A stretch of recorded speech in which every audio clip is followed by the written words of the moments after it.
یہ شکایت ان کے گھر کی دیکھ ریکھ کرنے والے کی جانب سے کی گئی ہے۔ نگران نے شکایت کی کہ کسی نے اویسی کے بنگلے کی کھڑکیوں کے شیشے توڑ دیے۔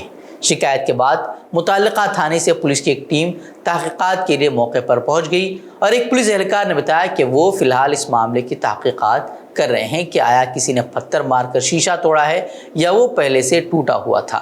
وہ اس واقعے کے بعد ممکنہ حملے کے خدشات کے درمیان اویسی کی دہلی رہائش گاہ کے ارد گرد سیکیورٹی بھی بڑھا دی گئی ہے۔ وہیں اویسی نے الزام لگایا کہ 2014 کے بعد ان کی رہائش گاہ پر یہ 5واں حملہ ہے۔ وہیں NIA نے 5 ریاستوں میں PFI سے جڑے افراد کے ٹھکانوں پر چھاپہ مار کارروائی انجام دی ہے۔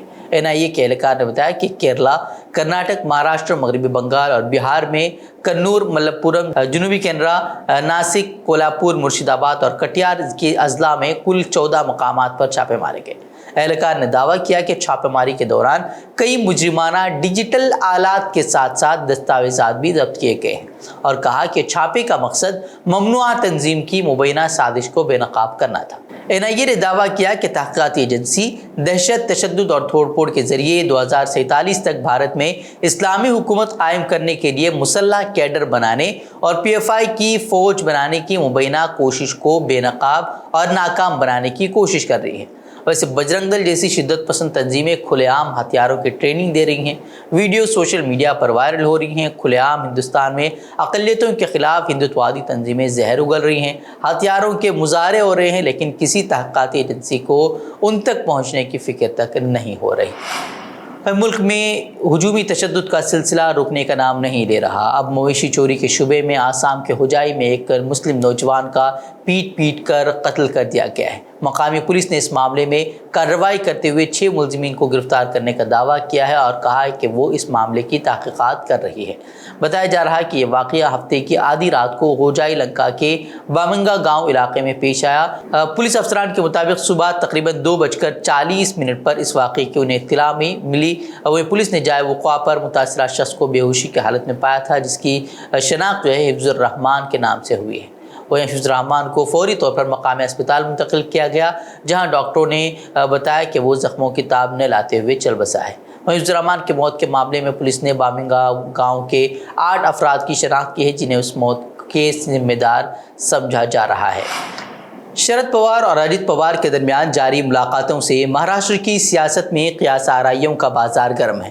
اب شرد پوار نے خود واضح کیا ہے کہ پونے میں ان کے بھتیجے اور مہاراشٹر کے نائب وزیر اعلیٰ اجیت پوار کے ساتھ ان کی ملاقات خفیہ نہیں تھی۔ انہوں نے اس دوران اس بات پر بھی زور دے کر کہا کہ وہ کبھی بھی BJP کے ساتھ ہاتھ نہیں ملائیں گے۔ انہوں نے یہ بھی کہا کہ حالانکہ کچھ خیر خواہ انہیں منانے کی کوشش کر رہے ہیں۔ اور مہاراشٹر کے سولاپور ضلع کے سنگولا میں نامہ نگاروں سے خطاب کرتے ہوئے پوار نے کہا کہ NCP کے قومی صدر کے طور پر میں یہ واضح کر رہا ہوں کہ میری پارٹی NCP BJP کے ساتھ نہیں جائے گی، کیونکہ BJP کے ساتھ کوئی بھی تعلق NCP کی سیاسی پالیسی کے مطابق نہیں ہے۔ حالانکہ پوار نے یہ بھی انکشاف کیا کہ کچھ خیر خواہ انہیں منانے کی کوشش کر رہے ہیں، لیکن انہوں نے یہ بھی کہا کہ وہ کبھی بھارتیہ جنتا پارٹی کے ساتھ اتحاد نہیں کریں گے۔ میوات اور نوح میں یاترا کے نام پر کس طریقے سے تشدد برپا کیا گیا ہر کسی نے دیکھ لیا، اور اب ایک بار پھر ماحول بگاڑنے کے لیے ہندو تنظیموں نے مہا پنچایت منعقد کر 28 اگست سے نوح میں وشو ہندو پریشد کی برج منڈل یاترا بحال کرنے کا اعلان کیا ہے۔ سرو جاتیہ مہا پنچایت میں پلول، گروگرام اور دیگر قریبی مقامات کے لوگوں نے اس میں حصہ لیا۔ اس میں طے پایا ہے کہ نوح کے نلسر سے یہ یاترا بحال کی جائے گی۔